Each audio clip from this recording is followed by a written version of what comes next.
gonna technically be watching scary animation, so let's get into it.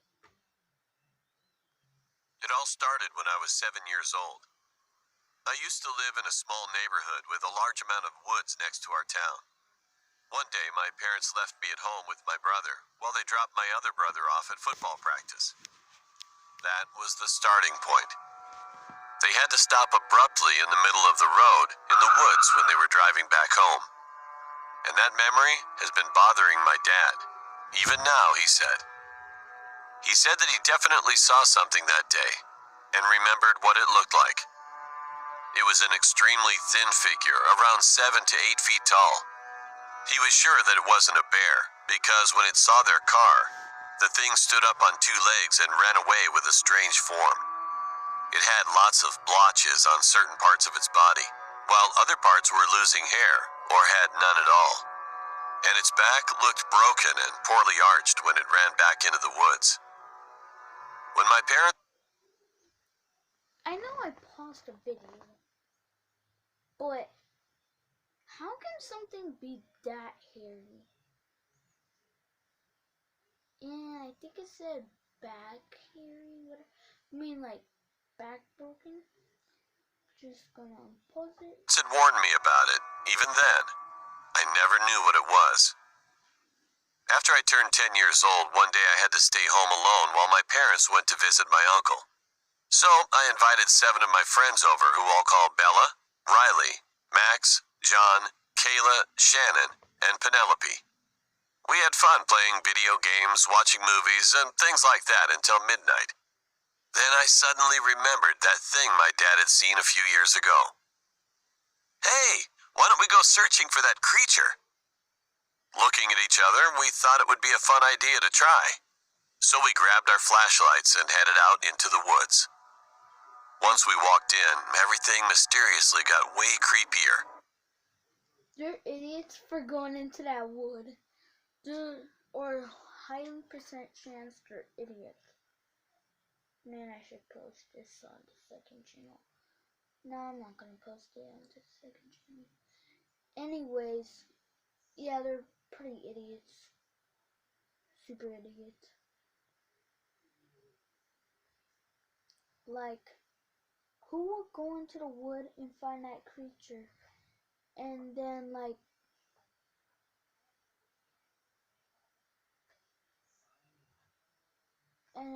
goes into the wood? Man, they're so idiots. I'm not gonna even talk about it. And the weird sounds got louder. The whole area was totally dark, and the fear of getting lost was affecting all of us. Suddenly, we heard a loud crunching noise. We shined the flashlight in the direction of the sound, and finally, we saw it. There were some dead carcasses of deer, and I could see that there was some other big animal.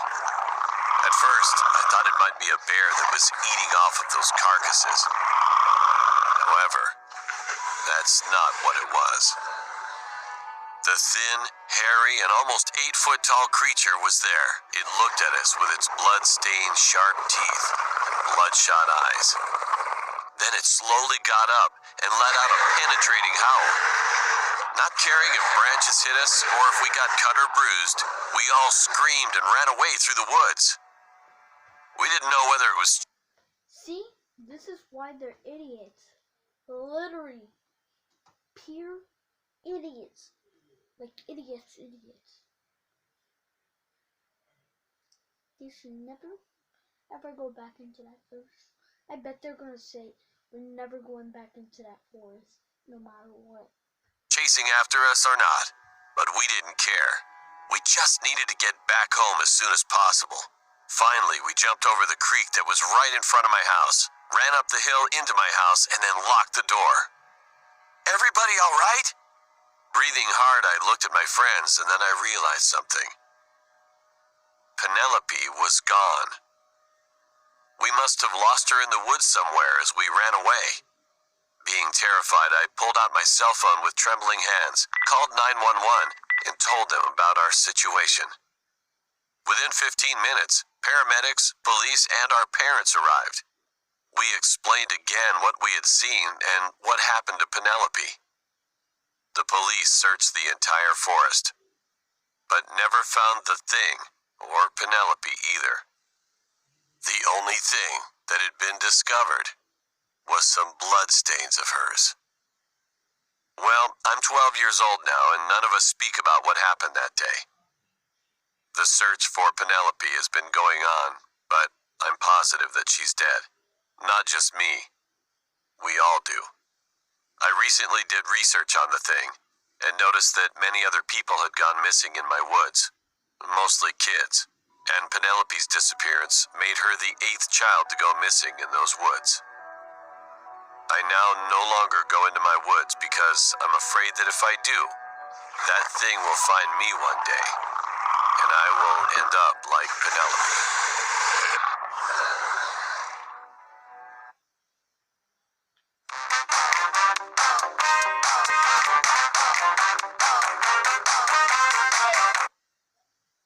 Gosh, dang. Like, literally. Okay, so we're gonna watch another one.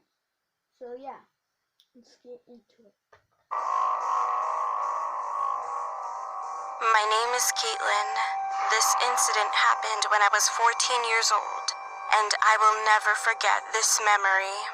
One day, I was at home alone at my house. My mom was still at the office late at night, and my 2 siblings were at my grandparents' house, which was kind of far away from my home. At first, I was just enjoying my time alone, watching Netflix and doing some fun stuff. However, after a while, I got pretty bored, so I decided to invite some of my friends over. I asked my mom for permission and then called my friends to invite them over. A few moments later, while I was waiting for them, I heard a loud bang upstairs. I was sure that there was no one else upstairs. So I stood up and looked up the stairs with an anxious look on my face. When I was near the stairs, I could see that one of my dolls had fallen. I picked it up, and when I straightened my back, something caught my attention. A little girl was standing upstairs. Well, I could feel that she was staring at me, even though I couldn't see her face clearly due to the darkness. I was terrified, and then someone rang the doorbell. I ran to see who it was, and luckily, my friends had arrived.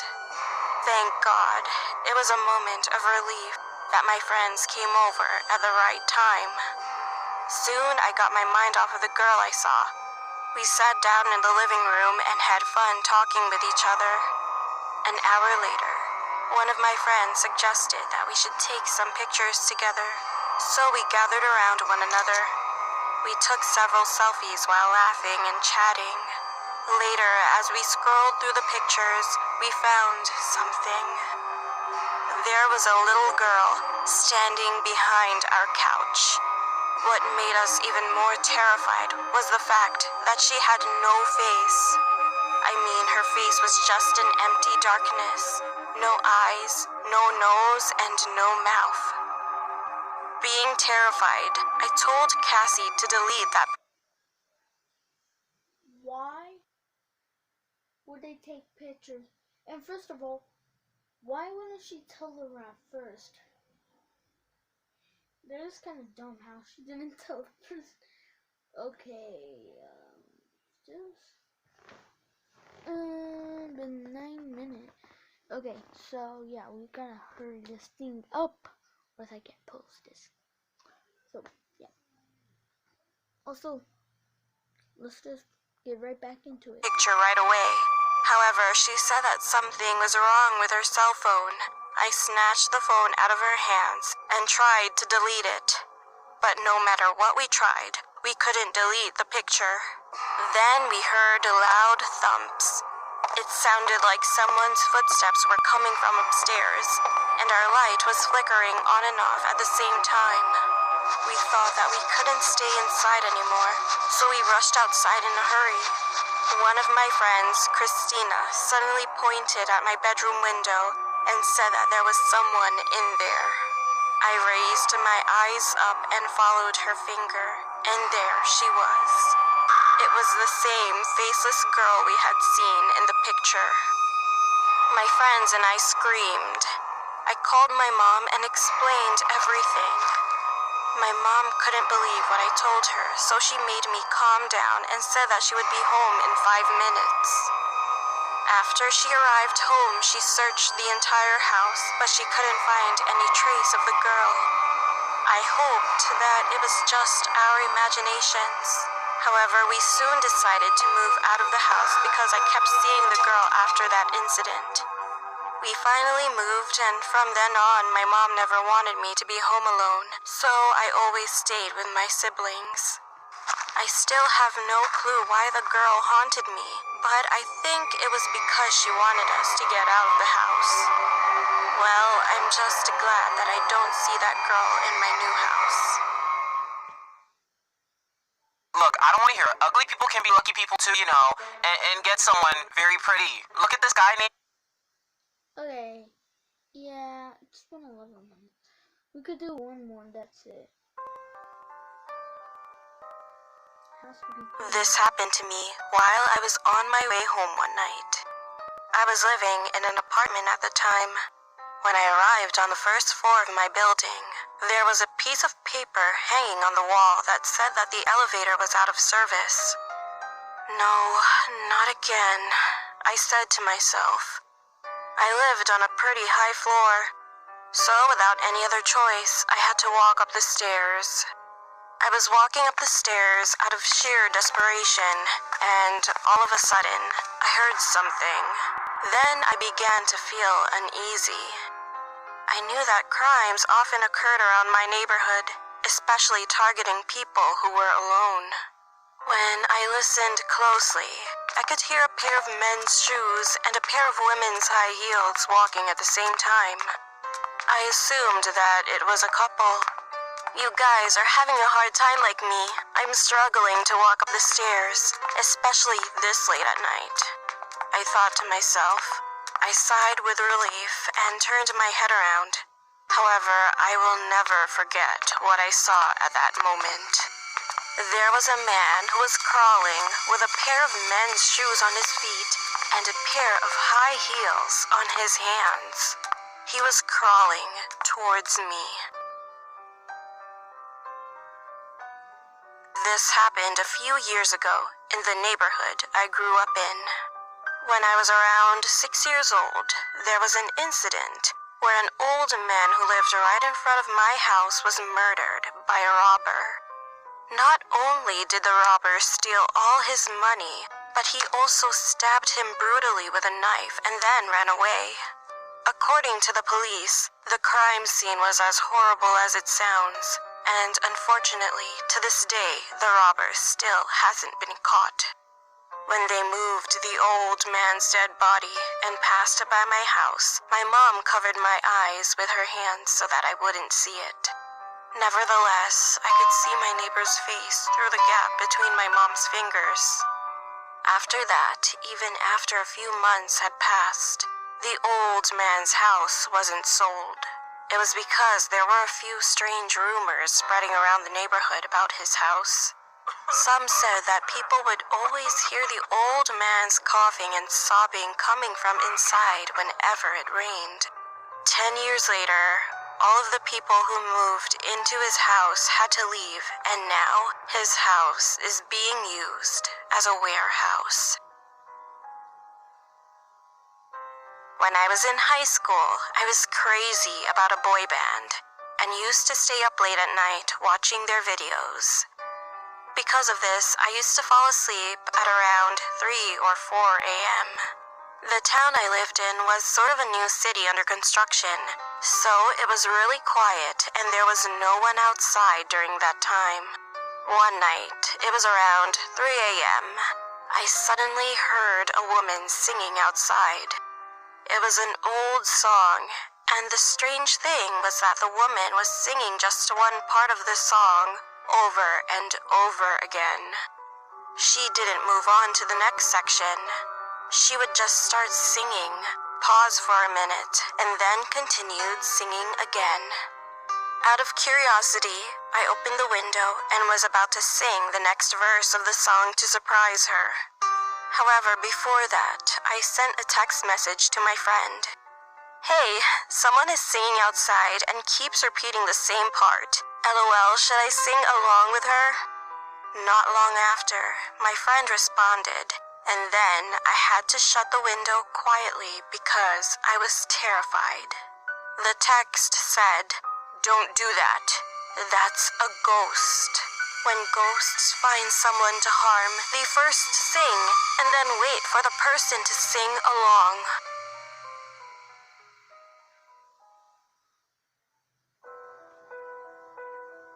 There's a building that has... Okay, guys, it's time. Okay, guys, so this is the end of the video. Yeah, I'm gonna put in the intro and everything. And yeah.